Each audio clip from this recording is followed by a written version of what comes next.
আসসালামু আলাইকুম, সবাই কেমন আছেন? আশা করি সবাই আলহামদুলিল্লাহ ভালো আছেন। আমিও আলহামদুলিল্লাহ ভালোই আছি। তো আজকে জুমাবার, তো আজকে একটা ভিডিও নিয়ে আপনাদের মাঝে চলে আসলাম। তো যে কারণে ভিডিওটা নিয়ে আসলাম, আসলে আমাদের বাসায় একটা দুর্ঘটনা ঘটে গেছে। তো যার কারণে ভিডিওটা দিতে অনেক দেরি হয়ে গেল। আসলে দুর্ঘটনাটা বলার কারণ হচ্ছে, এর আগে কখনোই এরকম হয়নি। এর আগে বিগত 25 থেকে 30 বছর আগে এরকম দুর্ঘটনা ঘটেছিল আমাদের বাসায় এর আগে একবার। আর রিসেন্টলি হয়তো পরশুর দিন এবং কাল, এই 2 দিনে আমাদের বাসায় এই দুর্ঘটনা আবার ঘটে গেছে। তো আসলে দুর্ঘটনাটা কি এটা আপনাদেরকে আগে বলি। বিষয়টা হচ্ছে, আমাদের বাসায় যেটা গুমা সাপ, মানে গহমা সাপ বলি সবাই, আর আমাদের এদিকে গুমা সাপ বলে গ্রাম্য ভাষায়। তো আমাদের কবুতরপুরে সেই সাপে আক্রমণ করেছে এবং আক্রমণ করে প্রায় আমাদের 10টা 12টা কবুতর শেষ হয়ে গেছে। এটা আপনাদেরকে বলা হয়নি। এবং আমাদের এই যে এখানে মুসলদম মাদি ছিল, মুসলদম মাদিটা তার আক্রমণে মারা গেছে।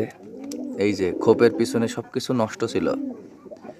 এই যে এখন আমরা আবার সমস্ত খোপ খাঁচা যা ছিল সব কিছু ঠিক করেছি যাতে ইয়েটা না হয়। এই যে দেখেন, এখন শুধু মুসলদম নটটা পড়ে আছে এখানে। এই যে দেখেন, নটটা আছে এবং এর সঙ্গে আরও 2টা বাচ্চা ছিল, বাচ্চা 2টাও খেয়ে নিয়েছে।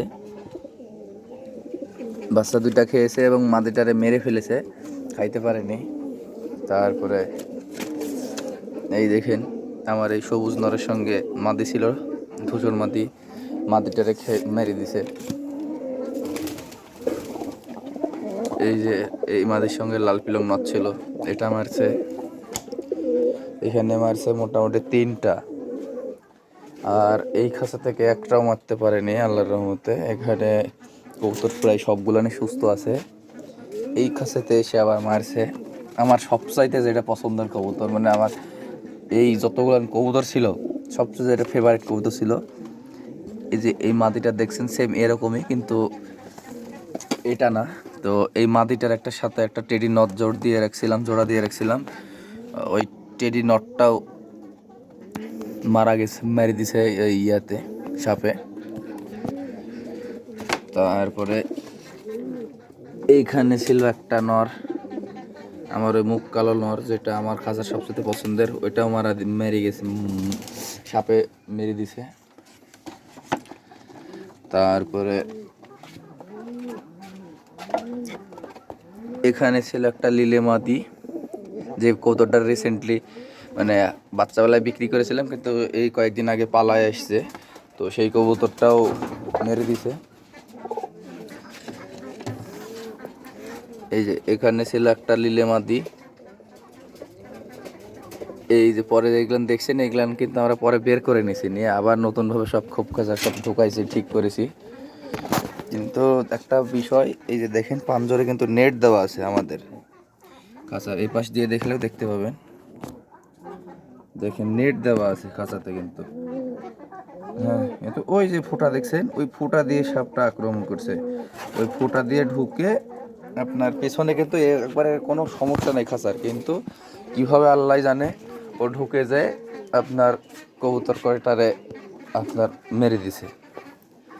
তো কবুতরটা আপনার নিচে এই যে এই পাশ দিয়ে, মানে এই খাঁচার এই পাশে গর্ত ছিল প্রায় 6টার মতো, ইন্দুরের গাড়ি মানে গর্ত দিয়ে ও চলে আসছে আমার উদ্ভিদের বিষয়ে। এখন এই যে পেছনে দেখতেছেন, আমরা ইয়া করে দিছি, গর্তগুলান বন্ধ